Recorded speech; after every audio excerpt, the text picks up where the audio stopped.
inquietação da mente, né? Inquietação. Ela tá sempre inquieta, ela tá sempre sendo testada. Uns mais, outros menos. Existem aqueles que nascem com essa inquietação. Porque o que é uma mente inquieta? É uma mente que tem mais pensamentos que a média, numa velocidade maior que a média. Isso é genético? Isso é genético. É mesmo? Isso tem um componente genético. Não existe um diagnóstico de TDAH, que é o transtorno de déficit de atenção, que eu nem gosto de chamar de déficit de atenção, eu gosto de chamar de instabilidade de atenção. Por quê? Porque são pessoas que, diferente, assim, déficit parece que é sempre ruim. Para baixo. Para baixo. E essas pessoas não. Essas pessoas, como nascem com o lobo frontal, que é o grande maestro da orquestra cérebro, que coordena a quantidade de pensamento que eu tenho, na velocidade de pensamento que eu tenho, ele nasce funcionando menos. É como se fosse um carro que veio com a pastilha de freio um pouco desgastada. O que acontece com uma pessoa assim? Ela pensa mais rápido, numa velocidade maior. Então, ela se perde nos seus pensamentos. Não viu que eu agora há pouco falei? O que eu estava falando, Exato. Vilela? Porque um pensamento já estava levando o outro. Entendi. Exatamente. Então, não é uma desatenção, é uma dispersão. É um excesso de informação e de conexões para assuntos. Então, por exemplo, eu sou uma pessoa que, se eu não anoto as minhas ideias, elas se perdem. É como, vamos fazer uma analogia com navegar na internet. É como se abrisse várias janelas ao mesmo tempo de vários sites. Isso. E quando você fala, cara, o que eu tava pesquisando mesmo? Você começa a ver um assunto que te leva a outro, aí você vai ver o mapa da cidade, aí você vê, que legal isso aqui. Onde que eu tava? Quando você falou, né? Eu tô vendo o filme que eu vou ver. A gente fica tanto procurando que não vê filme. Não vê filme. Porque aí você vai ler a sinopse de um, a sinopse de outro. Então, todo mundo é um pouco assim. Tem umas pessoas que... Não, a mente o TDAH, ele nasce com o cérebro assim. Essa parte aqui, para funcionar, esse maestro que filtra o excesso de pensamento e filtra a velocidade, nasce funcionando menos. E para funcionar, precisa de uma substância que é produzida aqui, que é a dopamina. Então, a dopamina é como se fosse o óleo de freio desse motor chamado cérebro, tá? Essas pessoas têm muita dificuldade em se concentrar. O que a dopamina faz no cérebro? A dopamina, ela alinha o interesse. Ela faz ela dá o tesão. Ela foca. Ela foca. Ela faz um triângulo invertido. Exatamente. Como tem menos dopamina, o que acontece com o TDAH? Ele vai buscar coisas que liberem dopamina para melhorar o seu funcionamento. Então, a gente busca comportamentos de risco, a gente quer coisas que viciam. É por isso que gente que tem TDAH tem um foco absurdo em alguma coisa. Exatamente. Como o Gaveta que veio aqui, ele tem TDAH, mas quando ele tá editando... Não, aí é 8 horas, 9 horas, 10 horas. Perde noção do tempo. Aí entra no flow. Entendi. Aí entra no flow, nada mais existe. Por isso que eu não gosto do termo déficit. Porque na realidade, quando ele tá sem o tesão, ele viaja em tudo. Fica flutuando. Flutuando. Quando ele está com alguma coisa que ele gosta, ele é capaz de ter um hiperfoco. Entendi. Aí é o contrário. Por isso que eu falo que é a instabilidade da atenção. Hiperfoco. Aí ele faz o hiperfoco. E no hiperfoco, olha que interessante, porque todo mundo fala muito das coisas ruins do TDAH. Realmente, no início... Desatenção, hiperatividade e impulsividade. Porque esse cérebro, ele capota nele mesmo, né? Nos pensamentos. Mas tem uma coisa sensacional. Se você pensar, o que é uma ideia, Vilela? É um pensamento que se cruza com o outro. A interseção de dois pensamentos gera uma ideia. Certo, faz sentido. Se você tem mais pensamentos, uma velocidade maior, você, na realidade, tem um congestionamento de pensamentos no cérebro. Um emaranhado. A sua possibilidade de ter mais ideias aumenta. Maior, claro. Estatisticamente, você vai ter muita ideia idiota. Mas entre 100 ideias, uma vai ser criativa. Isso é maravilhoso. Eu me vi muito nessa situação. Quando eu tô criando piadas, é muita ideia idiota. Exatamente. Tem coisa que você fala assim, cara, isso é muito idiota. Eu não vou nem falar. Eu não vou nem falar pras pessoas, entendeu? Tipo assim, eu tenho um grande amigo que trabalha comigo, que é o Alex, ele também é TDAH. Então tem coisas que a gente ria, que a gente fala, ninguém pode descobrir que a gente falou isso, porque isso é de uma idiotice. É assim, que é infalável. Aí ele ainda fala assim, não, os telefones estão desligados, nem a Siri vai ouvir. Você tentando ver uma coisa pra, né, pra pagar as contas, de repente vem pasta de amendoim na sua cabeça e você começa a rir. Exatamente. Cara, agora, de onde veio isso? Agora, você também tem que entender o seguinte, se você tem esse cérebro turbinado, você vai ter 1 milhão de ideias. Se você treinar isso pra escoar... Outra coisa, anote. Uma pessoa que tem TDAH tem que ter um caderninho, porque as ideias chegam, se você não anotar, bicho... Vai embora, porque vem um outro turbilhão de coisas. Então, por exemplo, se eu não posso anotar, eu sou a louca que ligo pros amigos e falo, olha, anota essa ideia que eu tive aí, olha, você entendeu direitinho? Eu deixo o áudio pra todo mundo. Vou te dar uma dica que eu faço. Faz um grupo com você mesmo, tipo, e fica mandando áudio pra você. Aí eu não sabia como. Eu botei o nome do meu grupo, Batutinha. Aí não achava mais o grupo depois. Também, Batutinha. Não, Batutinhas. Eu coloco notas mentais e fico mandando lá. Aí depois vai ouvir. Eu levei tempo pra fazer isso. Daí, mas tipo, qualquer coisa. Mas tem uma coisa, escrever é muito melhor pra gente. Isso é. Por quê? Tudo no cérebro é atividade cerebral. Atividade cerebral é pensamento. Todo pensamento o cérebro transforma em imagem. Escrever à mão é melhor do que digitar, não é? Muito, que doido isso. Muito. Por quê? Porque olha só, o pensamento é um troço abstrato que tá aqui. Na hora que você escreve, primeiro, pro TDAH principalmente, você lentifica o pensamento e ele para de pensar em outras coisas porque eu tô escrevendo. Você tem um pouco de TDAH? Eu tenho, cara. Você acha que... Pra quem não tá vendo, ele mostrou um caderno e uma caneta. Tá respondido. Já tá respondido. Entendeu? Então, assim, eu recebo muita gente que vem pra mim e fala, meu filho tem TDAH. Eu falei, olha só, não tem TDAH mal. TDAH gosta de bicho. Eu já pergunto, gosta de bicho? Gosta. Gosta de velho? Gosta. Né? E a gente é até ingênuo. A gente tem uma criança que mora na gente, vai morar a vida inteira. Eu tenho umas coisas tão infantis. Tipo? Colecionar os carrinhos da Batgirl. O quê? Você tem uma coleção? Pelo amor de Deus, manda essa foto depois pra mim. Vou. Da Batgirl, que era roxo. Um Lincoln roxo, que foi feito em 1950. Que legal isso! Olha, Festa Fantasia... Você acha a foto do carrinho da Batgirl depois pra gente? Aí. Coloca pra aqui na tela. Você vai ver. Coisas assim, bonequinhos. Mas isso que Minions, te dá prazer? Eu brinco com aquelas coisas. Tanto que, por exemplo, criança vai na minha casa, eu já tenho sobrinho neto. Parece a Disneylândia. Aí eu tenho aquelas coisinhas, aquelas luzes que a gente usava em boate. Sei. Aí as crianças chegam lá em casa, eu apago as luzes, aí tem aquelas fumacinhas que solta. Sei. Aí minha mãe fica assim, é surreal. Aí eu faço rave com as crianças na cama, pulando. Tchan, tchan, tchan, tchan, tchan. Aí as crianças assim, Titi é muito doida. Titi é muito doida. Cara, eu me divirto em festa de criança. Porque eu vou pra recreação. E como que é feito o diagnóstico de TDAH? Eu tenho um filho de 4 anos, ele vai fazer 5. Como que eu sei se ele tem ou não? Calma. A gente começa a ver ali, porque até 4, 5 anos, a criança ainda não teve o primeiro grande amadurecimento cerebral. Tá? Você pode explicar pra gente como que é o cérebro da criança? Como que ele desenvolve? Vamos lá. Até 4, 5 anos, essa altura aí, cérebro ainda não tem uma coisa chamada individualização. O que significa? Pro teu filho, ele ainda é você, a mãe, a avó, a babá, todo mundo que ele convive. Assim? Ele não se sente um ser único. Eu queria entender isso, porque parece mesmo isso. Mas é isso. Por exemplo, se você estiver fazendo cocô, e teu filho atende o telefone. Hoje não, porque não tem mais telefone fixo. Mas vamos supor que ele atende o teu celular. Tá tocando, ele atende. Aí fala assim, eu queria falar com o Vilela, tá. Ele não pode. Por quê? Tá fazendo cocô. Papai tá fazendo cocô. Isso. Por quê? Porque pra criança, o que ele vê, todo mundo vê. Ele é o grupo. Ele não entende... Que ele é ele, indivíduo. O cérebro dele ainda não teve o primeiro grande amadurecimento. Mas ele já tem vontade própria. Eu quero fazer isso. Sim, eu quero assistir aquilo. Ele está começando a formar essa identidade. Sabe quando ele vai descobrir que ele é ele? Quando ele começar a mentir e perceber que vocês não notaram. Ele não mente, ele não consegue ainda. mentir. O dia que ele falar assim, você chegasse... Como é o nome do teu filho? Noah. Noah. Você pegou uma... Acabou com isso aqui. Só tinha ele. Mas você pegou... Não. Quem foi?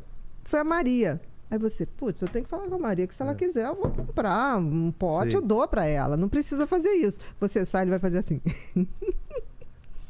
Por que ele não faz isso ainda? Porque ele ainda... Ele acha que eu vou descobrir... Porque ele acha que o que ele pensa, você vê, a mãe vê. Ele ainda não tem individualização. Que legal. É lindo. Por isso que eu digo que quem tem filho, você tem que aproveitar porque você... é o mundo dele. Por isso que uma separação nessa fase é terrível de pai e mãe. Porque a criança sempre vai achar que ele estava metido naquela confusão. Entendi. Que ele foi culpado pelaquela separação. Porque ele estava naquele bolo. E o que aconteceu que ele não fez a parte dele? Então, vamos lá, o cérebro, então... Tem esse primeiro amadurecimento. Aí vai pra eu sou um indivíduo. Eu sou um indivíduo. Aí ele começa aquela fase que ele começa a ter os amiguinhos. Aí, pai, não me pega não, pai. Não sei o quê. Bom, aí não quer que deixe na frente da escola, deixa um pouquinho pra cá. Ai, não mas quando tá com você, dá beijo, abraça. Mas aí, tipo, não, pai, na frente lá das minhas amigas. Não fala isso, já tá dando no corno. Não, calma, ele... Chegar nessa fase, meu Deus. Aí vai para a adolescência, que é aquela hora que... É separação total. Porque precisa. Porque olha só, faz parte o cérebro ali, ele vai se preparar para ser adulto. Então ele tem que desconectar daquilo que até então era o mundo dele. Entendi. É horrível. Porque ele vai para o grupo. E aí é nessa hora que tudo que o pai e a mãe falar tá errado. E você tem que deixar. Porque depois volta. Porque ele tá querendo ser aceito por um grupo... Porque ele precisa validar que ele pertence a algum grupo. Entendi. A questão é que hoje nós temos grupos muito nefastos. Isso que é o grande problema, né? Perigo, né? Então, o grande barato, eu falo para os pais, seleciona um grupo bacana para teu filho, traz na tua casa, vê quem são os bacanas, Exato, né? traga mais. Né? Porque hoje as crianças são levadas para uma festa, os pais deixam lá, pegam 3 horas depois. Antigamente a gente ia pra festa, levava as crianças e ficava vendo. Claro. Aí a gente via qual era o coleguinha que mandava melhor, né? Que tipo assim, era cuidadoso com a outra criança. A gente hoje desconectou disso, né? Então assim, para você dizer que uma criança tem TDAH, aí nesse primeiro grau de amadurecimento, você tem que ver uma inquietação maior. Ele fala numa velocidade que você entende porque você é teu filho. Mas se alguém for falar, não entende nada do que ele está falando. É porque durante muito tempo você sabe se ele quer água. Você sabe tudo. Agora, ele vai falar com alguém, ele vai pulando as palavras e a mãe sabe, todo mundo sabe. Mas o coleguinha fala assim, não entendi nada que você falou. Porque a velocidade do pensamento dele é muito maior do que a capacidade de expressar a fala. Isso em relação à fala, em relação a escrita, ações, pior ainda. Atividades. E na atividade, o que acontece? A inquietação não deixa ele esperar numa fila, aí ele começa, tipo assim, é mal educado. Ele no jogo, quando perde, tipo, não quero mais jogar. Eu vou sair. Porque aí ele já quer ir para outra brincadeira. Então, o pessoal do time... Eu me lembro que tinha um menino, o Matheus, que ele falava, tia, ninguém me aceita. Olha lá. Ó. Meu... Olha esse carro. Eu tenho um amor por esse carro. Deixa ele ponta cabeça mesmo. Eu tenho um amor por esse carro que você legal. Não imagina. Que carro que é esse? Você falou o modelo? Qual é o modelo? Não, Lincoln não. Corvette. 59, se eu não me engano. 1959. Cara. 57. Foi criado Corvette. Só para Batgirl. Eu adoro Batgirl. Tenho mania de Batgirl. É a minha fantasia sempre quando tem festa fantasia. Tem essa fantasia assim, roxa? Olha tem, roxa e a capa amarela. Com essa... A moto, né? Tinha moto também, roxa com amarelo. Roxa com amarelo também. Entendeu? Então, assim, isso é um lado bem TDAH, assim. Que eu espero que fique ali, até os 80 anos. Não faz mal pra ninguém também. Então, o que acontece? Aí você vai ver que ele é mais inquieto, a velocidade, ele esquece as coisas. Então, ele, tipo assim, ele deixa a mochila num lugar e vai embora, o celular no outro, entendeu? Então, aí depois vem a impulsividade. Por que impulsividade?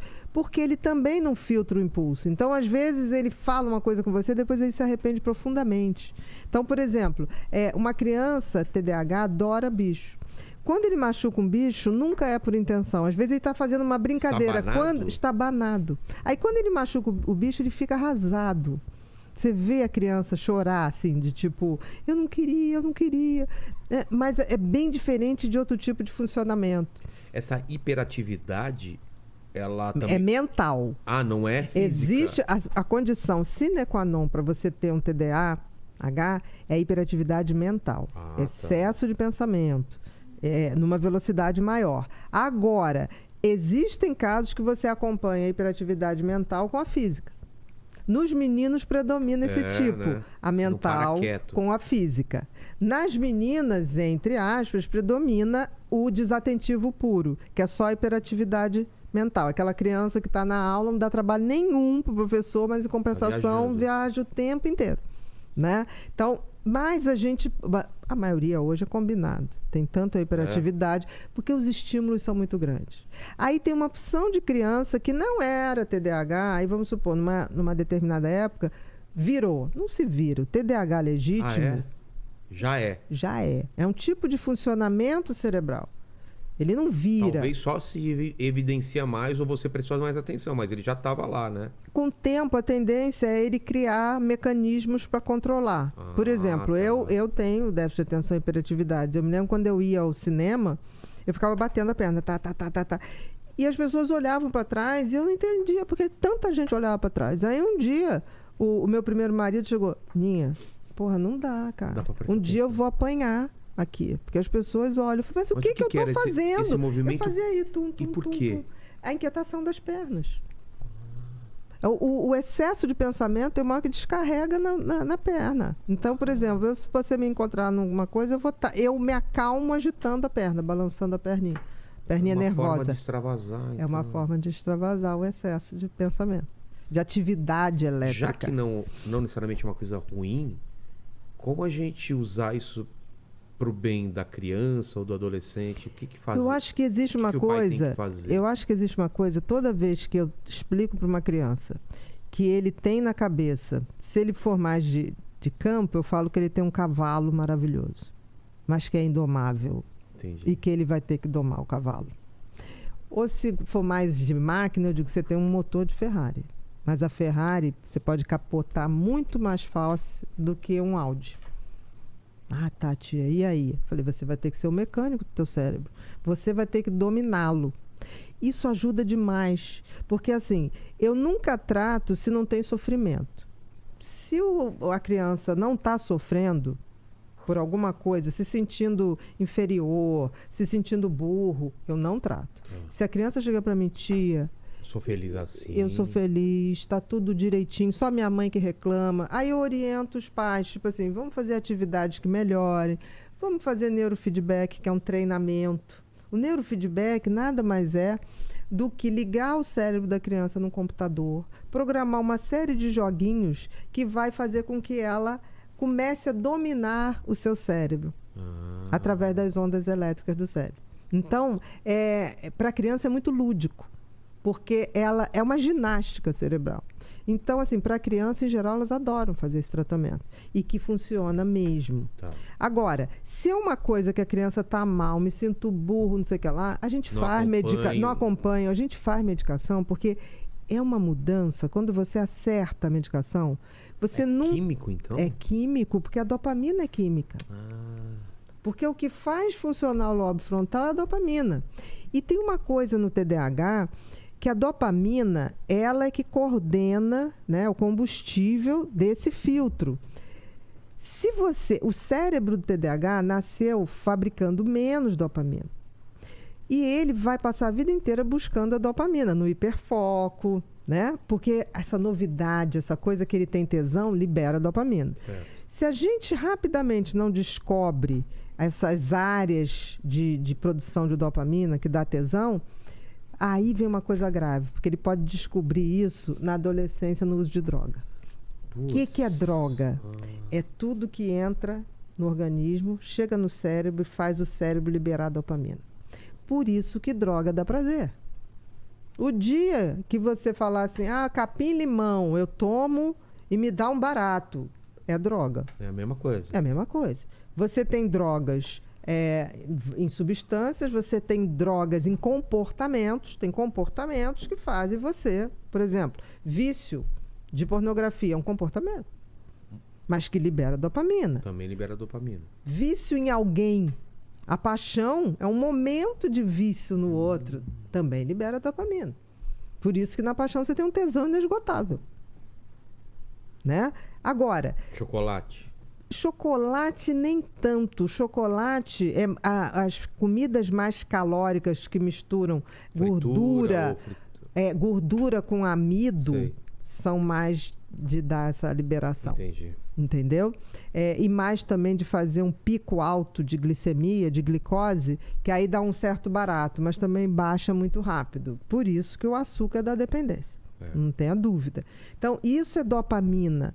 Na hora que você vai para a adolescência e o pessoal começa a usar droga, o que o moleque vê? Que tem uma droga lá, que geralmente é uma droga estimulante. Por que estimulante? Porque estimula a produção de dopamina, de liberação de dopamina. Estimula o lobo frontal. Então, ele usa aquela droga, por exemplo, um energético, um estimulante, um MD, uma cocaína, um crack, para todo mundo dar aquele... O hiperativo, ele olha o mundo e fala, caramba, é assim? Tá tudo fazendo sentido. É como se alinhasse. Nossa. E aí ele começa, eu vou ficar nesse troço aqui. Então, mas se não tivesse informação, né? Se não tivesse a informação. Porque assim, aí meus pacientes falaram assim, mas eu fiquei bem. Eu falei, sim, mas o problema é que isso vai esgotar. Porque a droga não produz dopamina. Ela vai lá, é como se fosse uma laranja. Ela vai lá, espreme, e aí você tem aquele caldinho na hora. Você pega só o caldo da dopamina. Chega um ponto que não vai ter mais. Espreme. Espreme não sai, você só vai ficar com ruim. Entendeu? Você vai ficar com a ressaca. Aí quando você explica isso... O cara fala, eu entendi.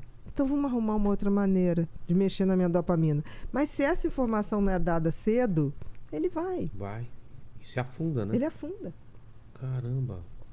Você que é um cara assim, Lene, tem alguma dúvida antes da gente mudar de assunto? O Lene era hiperativo só mental ou físico também? A sensação que me dá é que você é mais mental. Eu tenho um pouco disso. O que me alinha um pouco é a música. Quando eu tô tocando, aí eu consigo... Mas ele não é físico não, é só mental.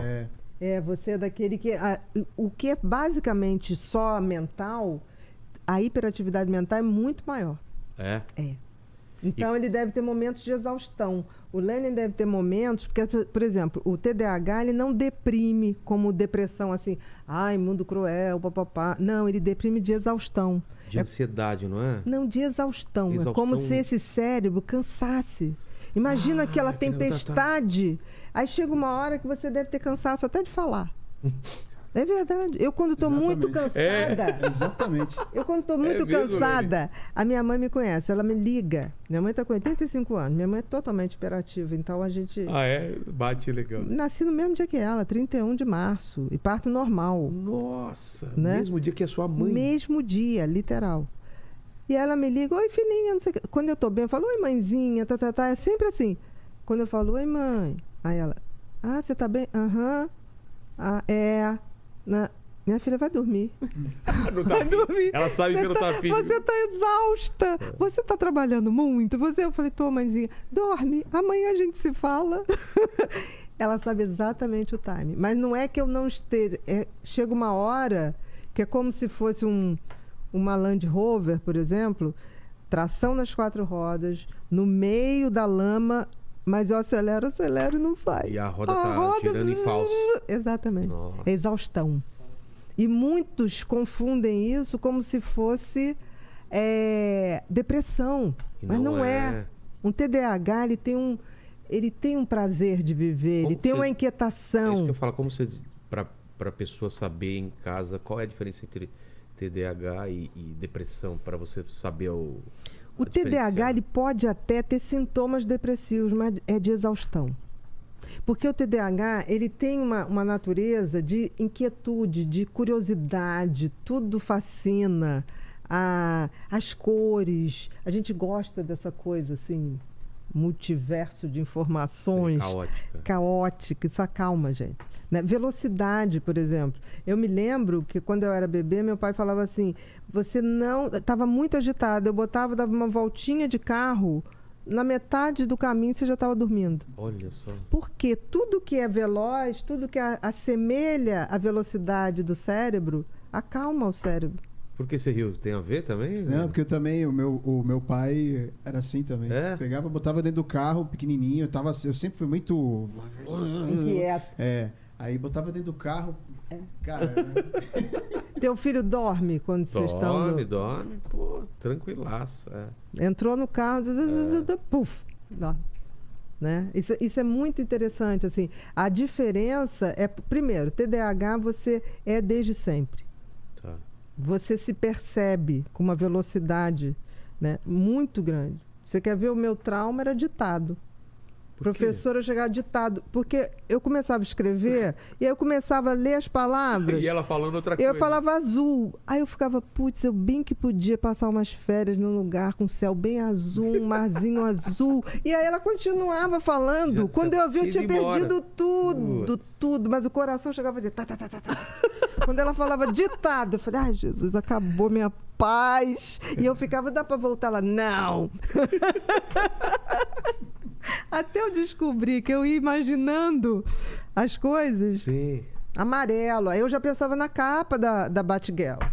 Amarelo, roxo, sabe? É bom aqueles jogos, né? Que a pessoa dá uma palavra, você tem que falar uma palavra que tem relacionada, tentar adivinhar, né? Pra gente isso é uma maravilha. Isso é uma maravilha, a gente lembra. Música, então, dá uma palavra. E aí vai.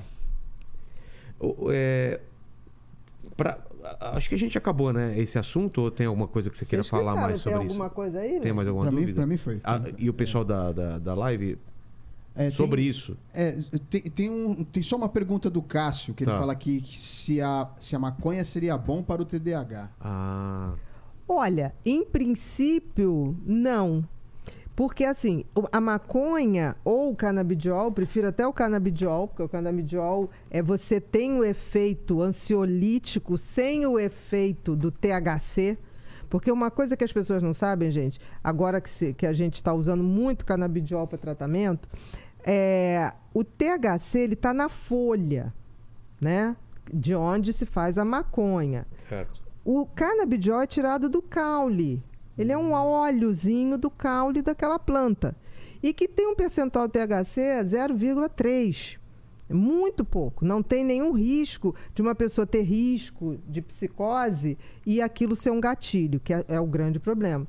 A maconha, ela funciona para o TDAH se ele for daquele hiperativo e não consegue, por ansiedade, dormir. Se ele tem a comorbidade da ansiedade. Tá.